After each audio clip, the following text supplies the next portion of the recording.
پر افغانستان د طالبانو له واکمنۍ څخه باندې شپږ اونۍ وستیریږي د ښوونکو په ګډون زرګونو دولتي کسانو ته معاشونه نه دي ورکړل شوي او لسګونه زره یې بېدندو پاتې شوي د طالبانو نظام به له بېدندو خلکو سره څه کوي کومو ته یې معاشونه ورکوي او کومو ته یې نه او په ټوله کې مالي تګلاره څه ده او نظام یې له بهرنیو مرستو څنګه پرته چلولی شي پر همدې او ډیرو نورو موضوعګانو د طالبانو د مالی وزارت ستر سلاکار انجینر نصیر حسن را سره همدا اوس له کابل سټوډیو ته وصل شوی. کور ودان انجینر صاحب، تاسو له لوی سره د مالی وزارت په تګلارو جوړولو کې برخه لري او مشورې ورکوي. په پایل کې راته وایي چې ستاسو د نظام تګلاره د مالی وزارت یا د مالی چارو لپاره څه ده؟ کوم چوکاټ چې لا وړاندې موجود دی تر اوسه پورې دونه وخت نه دی تیر شوی چې موږ پر دې ټوله تګلاره باندې یو بیا کتنه وکړو. البته په دې باندې کار شروع دی خو تر اوسه پورې نوې تګلاره نه ده تکمیل شوې. نو طبعا موږ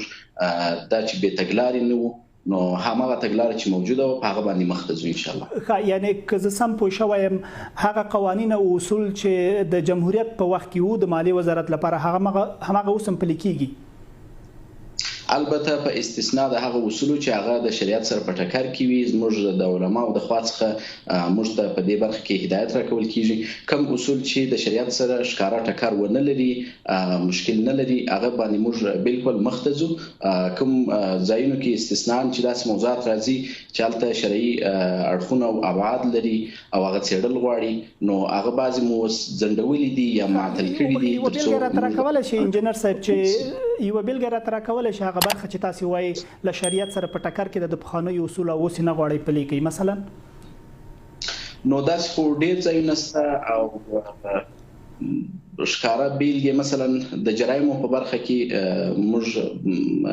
علما بعضې ملاحظات لري نو تر څو چې د دغو جرایمو دپاره یو بدیل لاره جوړیږي تر هغه وخته پورې فعلا دغه برخه معطل ده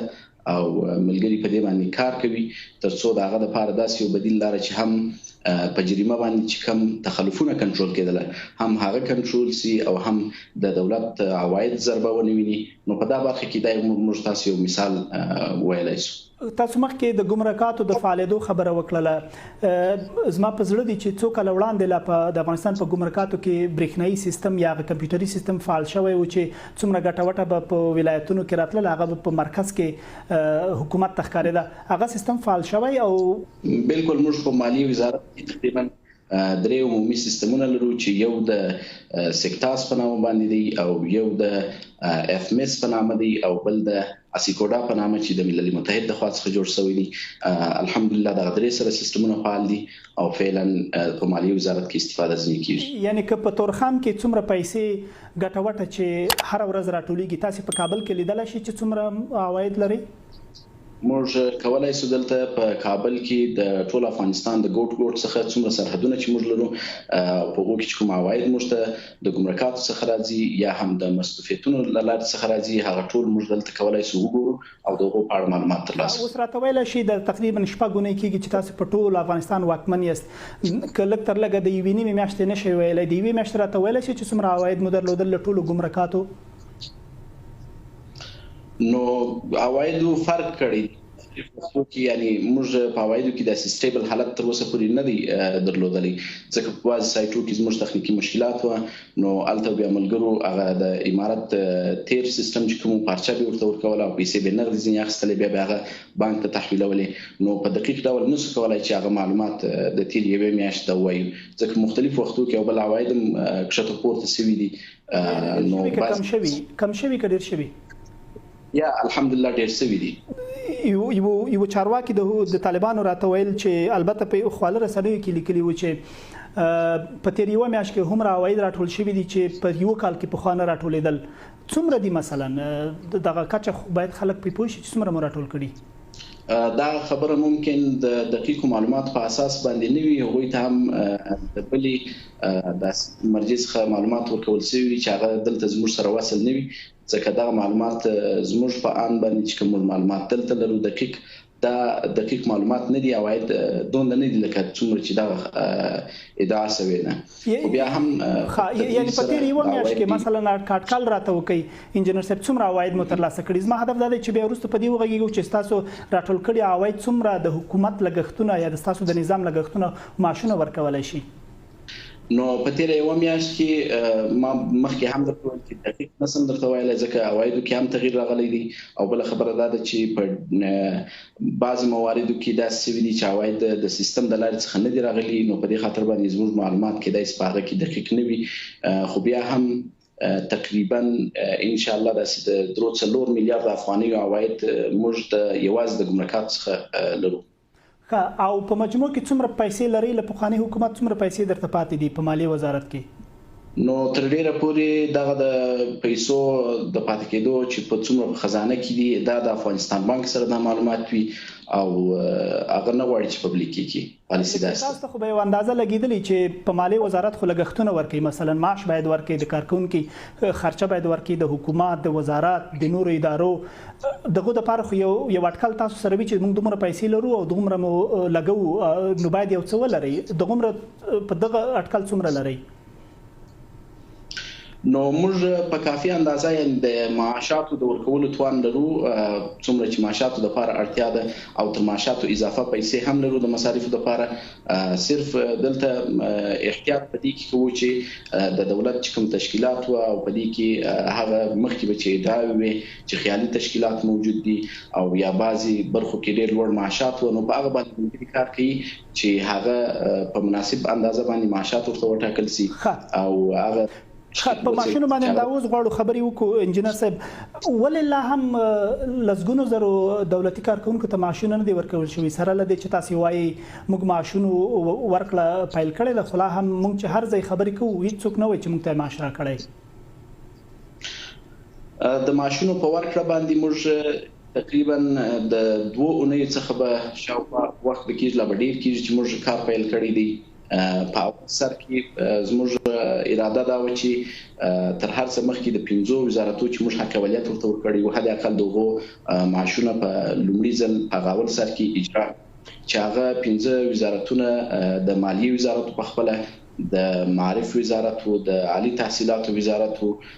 د عام روغتیا وزارت او همدا ډول د زراعت وزارت په نظر کې نیولې و نو دغه معاشونه به د اسد د میاشتې ان شاء الله خلاص شي نو بیا په دوهم قدم کې موږ تقریبا انجینر صاحب وبخي زه